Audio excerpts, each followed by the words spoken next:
Hello everyone. So let's continue on our conversation looking at chemical equilibria.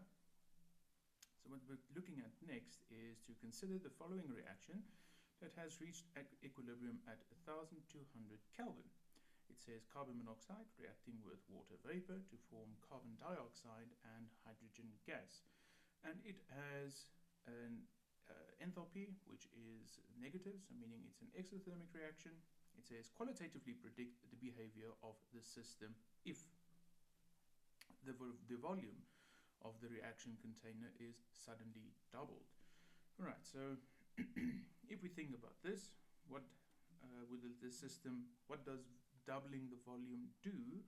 Well, an increase in the volume would have the effect that the pressure is decreased. Alright, so increasing the volume decreases the pressure of the system.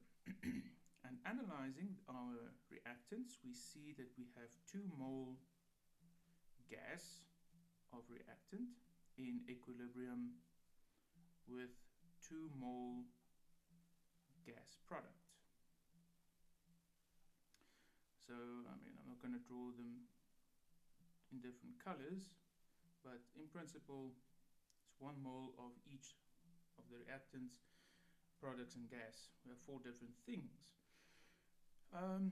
So what the system inherently would have wanted to do by the volume of the container is suddenly increased, doubled. That means the pressure of the container is decreased. That means the system would have wanted, therefore the system wants to respond in a manner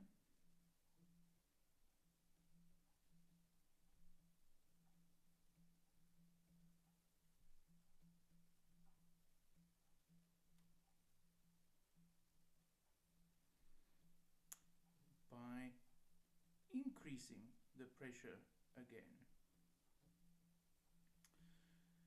But now the question is, how will it increase the pressure? The problem is on either side, we don't have one side that contains more number of molecules or more moles of gas. Both sides only has 2 mole of gas. So hence, there is no net mole of gas on either side. Both sides are the same. So it can't. The system has nothing that it can do. So therefore, the system has no way of reducing the volume or, in other words, increasing the pressure. Right? So the system will not shift the equilibrium, and therefore we see no effect.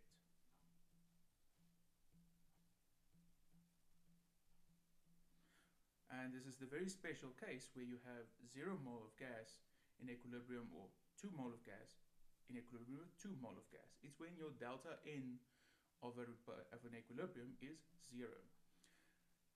Then you will never see that your system, then it will never have an effect if you change the pressure or the volume of the gas, because it can never have an effect on the system, because the system doesn't have any side favored to increase or decrease the pressure or the volume towards.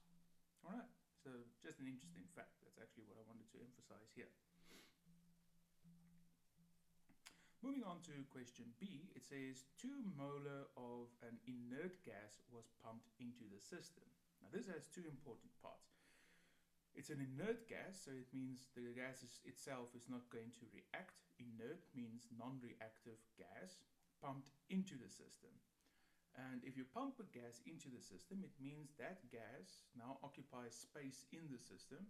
Hence, it decreased the volume of the system. So, decreased the volume, and therefore it increased the pressure of the system. And hence we're at the same stage or same situation as we had in A. The system would like to decrease the pressure again, but as we saw, there's no way for the system to decrease the pressure. There's no side that has less number of moles so that the system can decrease the pressure. So this will also have no effect on the equilibrium.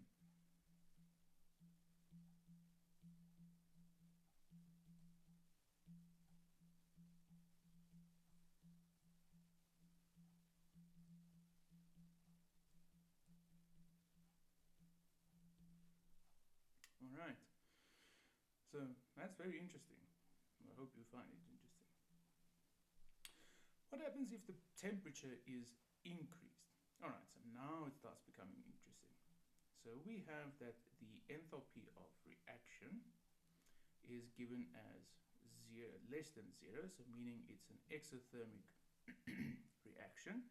So that means we can model it as that heat is a product. So this is CO plus H2O is in equilibrium with CO2 plus H2 plus heat, right? Heat is released during an exothermic reaction. And if we increase the temperature, an increase in temperature means we add heat to the system.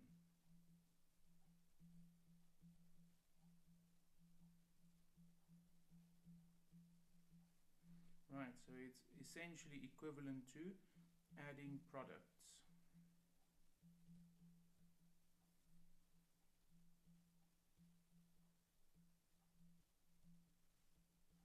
So increasing the temperature is essentially we increase this product, this heat product over here. And we know from Le Chatelier's principle that if we increase the amount of only one product, what does the system want to do? It wants to decrease that product by shifting the equilibrium to the left. Shifting the equilibrium to the left has the effect of increasing the reactant concentrations and decreasing the product concentration. So the system responds to reduce this disturbance.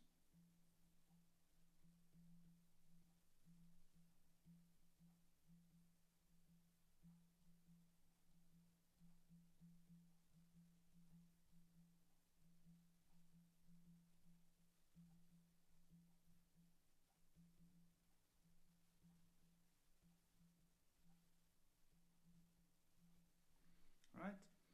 And therefore, how does it respond to reduce the disturbance?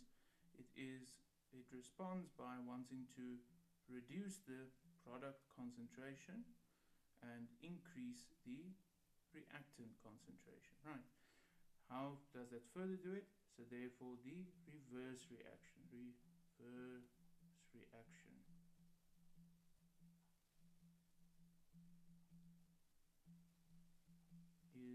favored.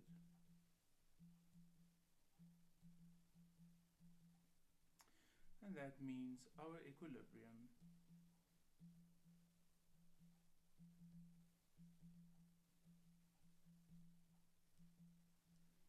shifts to the left. All right. And that's another qualitative discussion on equilibrium disturbances dealt with. All right, cool. Thank you for watching. I'll see you in the next video.